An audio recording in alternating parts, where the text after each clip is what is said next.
भारत का जो लक्ष्य है 2070 तक नेट जीरो कार्बन एमिशन का, जी। उसमें एक स्टेप गवर्नमेंट ने उठाया है, वो है ग्रीन हाइड्रोजन मिशन का। इसमें ग्रीन हाइड्रोजन प्रोड्यूस करेंगे और उसको कई जगहों पे यूज लेंगे जहाँ पे पहले फॉसिल फ्यूल ये लिए जाते यूज लिए जाते थे।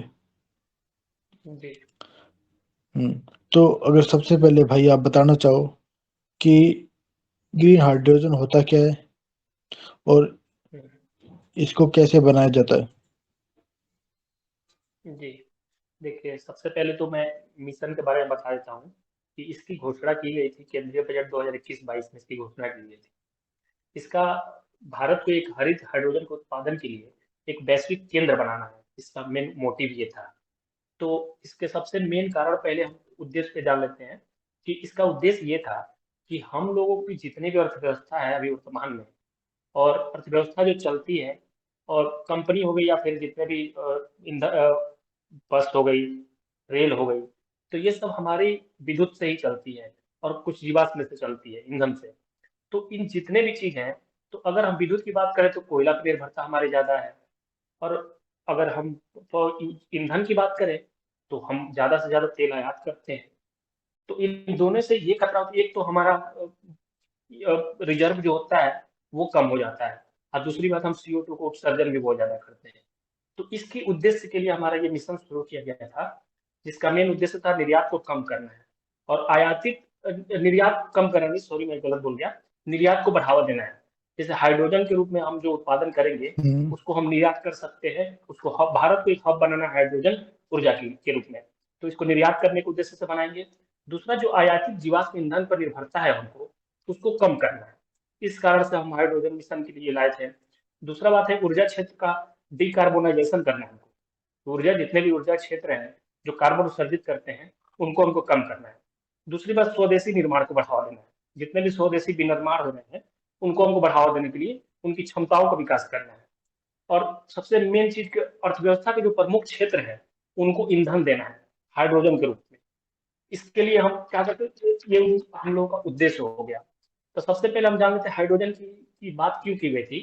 तो सबसे पहले कि हम देखते हैं कि हाइड्रोजन की क्वांटिटी ज्यादा है हमारे पर्यावरण में, लेकिन ये स्वतंत्र रूप में नहीं मिलता है। कहीं भी देखें, या तो पानी के साथ मिलेगा या तो हमारा नेचुरल गैस में साथ मिलेगा। तो इसके स्वतंत्र रूप हम्म, में मिलता नहीं है। दूसरी बात ये है कि इसकी क्या कैलोरीफिक वैल्यू होती है, वो ज्यादा होती है। कैलोरीफिक वैल्यू का मतलब होता है कि जैसे 1 kg अगर हम जलाते हैं हाइड्रोजन को, तो वो ऊर्जा ज्यादा देता है और किसी दूसरे चीजों को अपेक्षा। और दूसरी बात उसमें कि इसके ज्वलनशील होने के बाद से इसमें जो कार्बन की उत्सर्जन होती है ये नहीं होती है। अपशिष्ट पदार्थ जो होते हैं वो बहुत कम मात्रा में निकलते हैं, जो पर्यावरण को क्षति नहीं पहुंचाते हैं। हम्म। तो ये तो हमने देख लिया कि इसको कैसे हाइड्रोजन क्यों लाभदायक है, किस उद्देश्य से मिशन लाया गया था। उसके बाद इसकी बनाने की विधि ये है कि इसके लिए विद्युत भाई अपघटन की जरूरत होती है। ग्रीन हाइड्रोजन होता क्या है। मैं बता रहा हूँ। देखिए, ग्रीन हाइड्रोजन ये होता है, देखिए, हाइड्रोजन हाइड्रोजन होता है कि जैसे कि ऊर्जा देने वाली, और जो ये कम करे, कार्बन उत्सर्जन कम करे। लेकिन ग्रीन हाइड्रोजन ये होता है कि हम जो हाइड्रोजन बनाएंगे उसके लिए विद्युत अपघटन की जरूरत होती है। और विद्युत अपघटन में वो उसको विद्युत की आवश्यकता होती है, जिस कारण से हम पानी से हम हाइड्रोजन बनाएंगे निकाल कर। तो हम पानी से हाइड्रोजन जो निकाल रहे हैं, वो अगर हम कोयला के माध्यम से विद्युत यूज करते हैं हम्म। तो वो हो गया हमारा ब्लैक, मतलब हाइड्रोजन।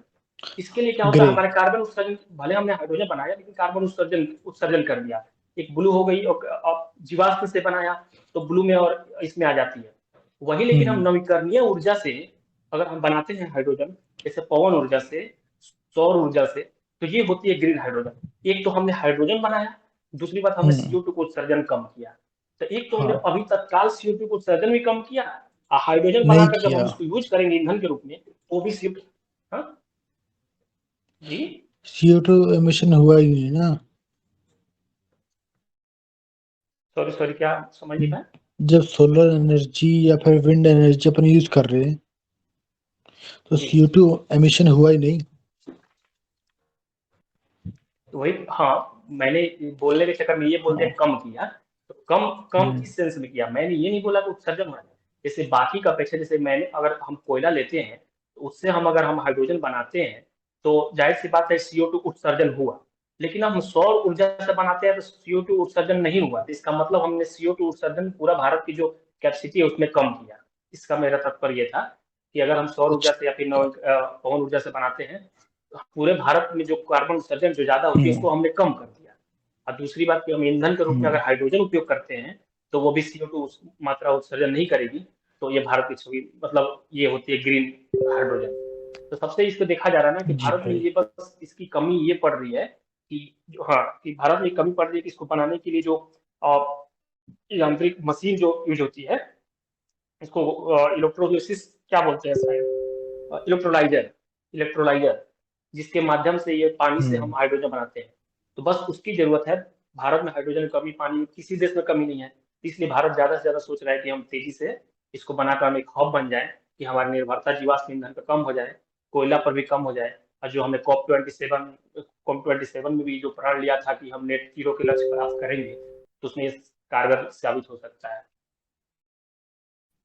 जी भाई, वही बात जैसे आपने बताया कि हाइड्रोजन बहुत हल्की गैस होती है, तो अकेली पाई नहीं जाती है, पाई जाती है तो बहुत ऊंचाई में पाई जाती है,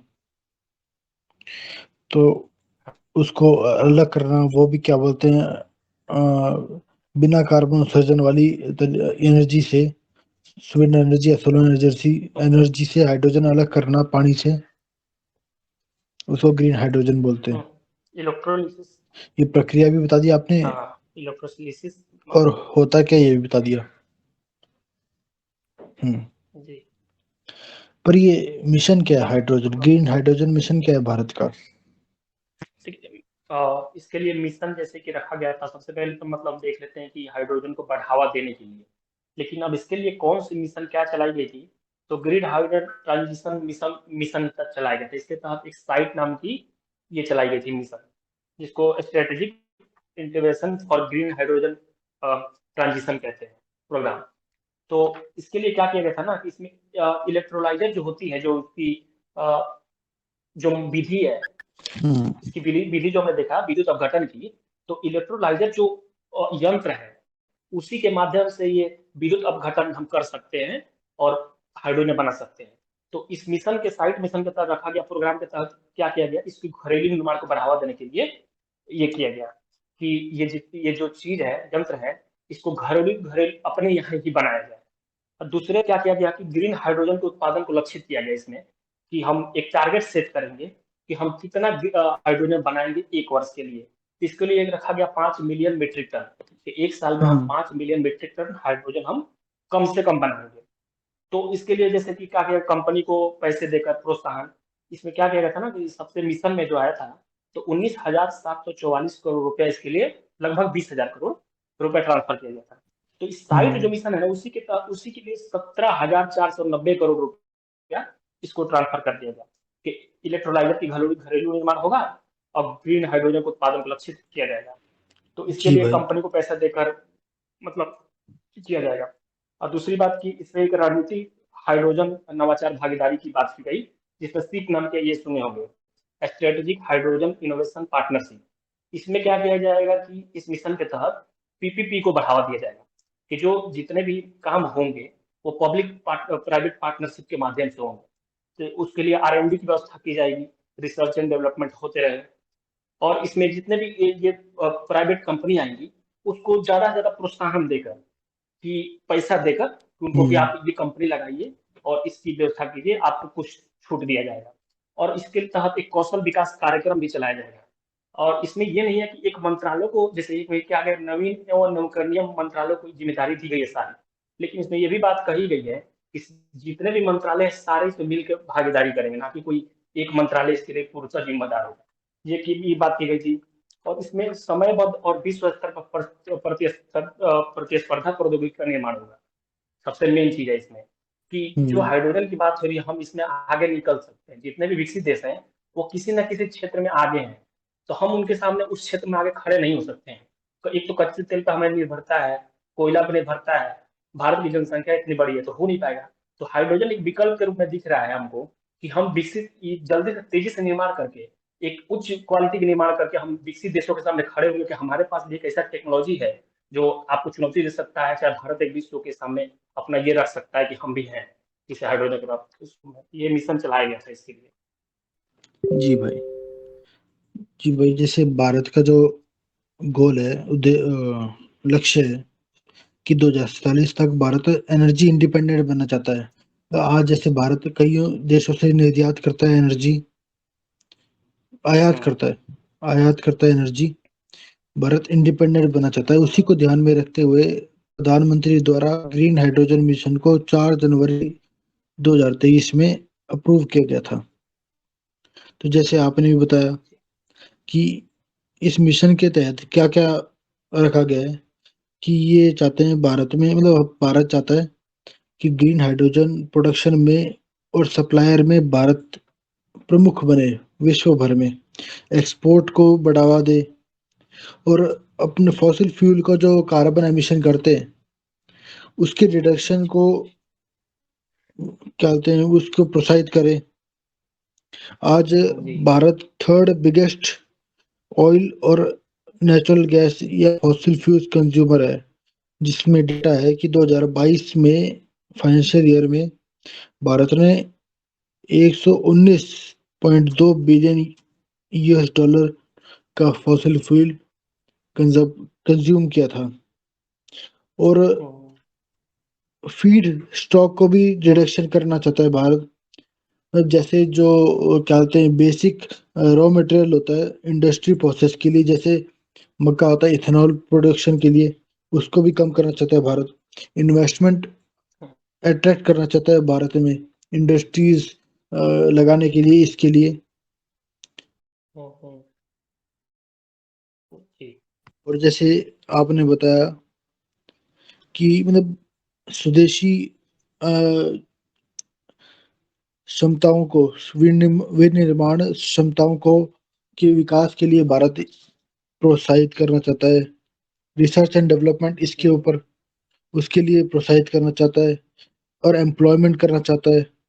तो जिसमें आपने जैसे बताया कि किस तरीके से सरकार ने खर्च बांटा है, कि 19,744 करोड़ रुपए 2029-30 तक भारत खर्च करेगा इसके लिए, जिसमें 17,490 करोड़ वो, जैसे आपने साइट बताया, strategic intervention for green hydrogen transition, जिसमें टेक्निकल डेवलपमेंट, इलेक्ट्रोलाइजर्स डेवलपमेंट और कॉस्ट रिडक्शन इंसेंटिव्स के ऊपर खर्च करेगा।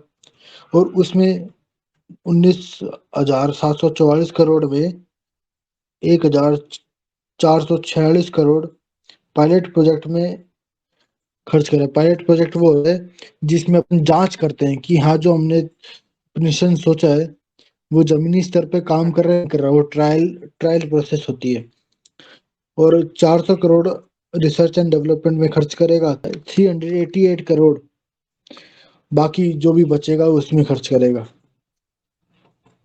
जी। जी भाई। तो भाई यही बात है। जैसे एक और बात मैं बता दूं, जो मेजर कंपनीज इसके लिए काम कर रही है, जैसे एनटीपीसी है लिमिटेड है, अडानी ग्रीन एनर्जी लिमिटेड है, गेल इंडिया है, लार्सन एंड टूब्रो है, और कई सारी है। तो हाँ, इसके लिए सरकार ने आउटकम्स क्या सोचे हैं भाई, कि जितना सरकार खर्च कर रही है, जो सरकार ने सोचा है, क्या क्या आउटकम्स सरकार लेके चल रही है, ठीक है। आउटकम तो मतलब हम एक्सपेक्ट क्या पहले कर रही देखें है? तो, हाँ, सबसे पहले तो ये देख लिएगा 5 मिलियन मीट्रिक टन का हमें प्रतिवर्ष कम से कम उत्पादन करना है, कैसे भी हम्म, करके, कि इंडिया का हाइड्रोजन हब बनाया जाए, निर्यात के लिए भी किया जाए। पर दूसरा बात एनम। कि इसमें ये रखा गया ना हम्म, कि नवीकरणीय ऊर्जा स्रोत की कैपेसिटी वो 125 गीगावाट की वृद्धि बढ़ाना है। जैसे कि केवल हम ये नहीं कि हाइड्रोजन हब को जी हाइड्रोजन भाई। उत्पादन के लिए किसी भी माध्यम से नहीं, बल्कि नवीकरणीय ऊर्जा स्रोत की कैपेसिटी भी हमको 125 गीगावाट को बढ़ाना है। और दूसरा बात ये हम्म, रखा है कि इसके माध्यम से अगर ये बनता है तो हम इसके माध्यम से हम क्या कहते हैं, इन्वेस्टमेंट को हम आकर्षित कर सकते हैं। तो ये लक्ष्य रखा था 8 लाख करोड़ का इन्वेस्टमेंट कि हम अपने हमारे यहाँ भारत में बाहर से आएगा। ठीक है। और इसके साथ ही रोजगार का भी लक्ष्य रखा था कि 6 लाख लोगों को रोजगार मिलेगा। ये हो गया। अब इसके साथ एक और मुद्दा ये रखा था कि हमारी निर्भरता तो कच्चे तेल पर है, और आयात उससे करते हैं हम, और न जाने कितने रिजर्व जो विदेशी मुद्रा भंडार है उसी पर निर्भरता रहती है, और हमारी रिजर्व खाली हो जाती है तो देश की चिंता बढ़ने लगती है। इसमें ये लिखा गया था लगभग 1 लाख करोड़ रुपया विदेशी मुद्रा जैसे डॉलर हमारे पास बचेगा अगर हम इस लक्ष्य को मतलब पूरा करते हैं तो। हाँ, और उसके फॉसिल बाद फ्यूल में खर्च नहीं करना पड़ेगा इतना। हाँ, हम्म। अब पर्यावरण में योगदान के लिए बात हुई थी कि 50 million metric ton annual green hmm. House gas को हम रोक सकेंगे, मतलब प्रतिवर्ष ग्रीन हाउस गैस जैसे CO2 हो गया, मीथेन हो गया, तो जितने भी ग्रीन हाउस गैस है इसको जी 50 भाई। मिलियन मीट्रिक टन हम रोक सकते हैं भारत में। हम्म। तो ये हाँ, नेट जीरो के लक्ष्य में ये कारगर साबित हो सकता है। आज भारत की जो स्थिति है उसमें 8% पूरे विश्व भर में जो भी देश करते हैं उसमें से 8% भारत कार्बन एमिशन करता है। और भारत का आगे गोल है कि और कम करे, नेट जीरो लेके आए।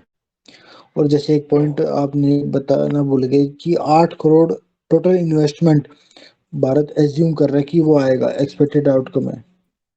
हाँ